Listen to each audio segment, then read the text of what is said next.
Hello, and welcome to the Morning Flow, your water and wastewater industry brief. I'm bringing you the latest from across the nation. We've got some important updates this week, so let's dive right in. First up, are we seeing history repeat itself with microplastics? For anyone who has spent the last decade navigating PFAS regulations, the recent attention on microplastics is starting to feel familiar.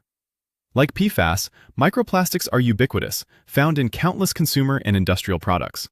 And now, driven by growing public concern and scientific research linking them to health risks, they are moving from an emerging contaminant into the regulatory mainstream. The core question for utilities is whether microplastics will follow the same long, complex, and costly regulatory path that PFAS carved out over the last decade. Next, if you're tracking emerging contaminants, this one's important.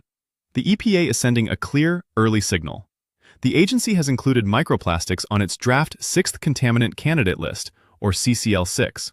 This means it's a candidate for future monitoring under UCMR 6. While this is not a new requirement for water providers today, it officially puts microplastics in the federal regulatory pipeline.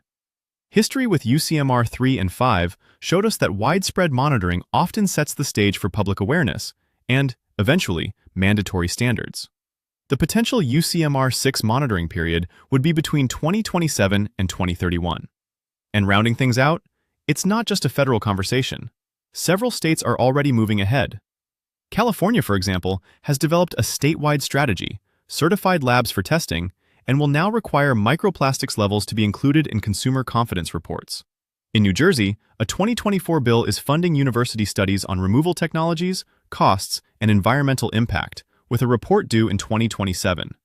These state-level actions show that the momentum is building, and for some utilities, the need to address microplastics is already becoming a present-day reality, not a future possibility. That's the brief for this edition of the Morning Flow. You can find links and more details for everything we covered in our show notes at waterandwastewater.com. If you found this useful, share it with a colleague. Thanks for tuning in, and we'll catch you on the next one.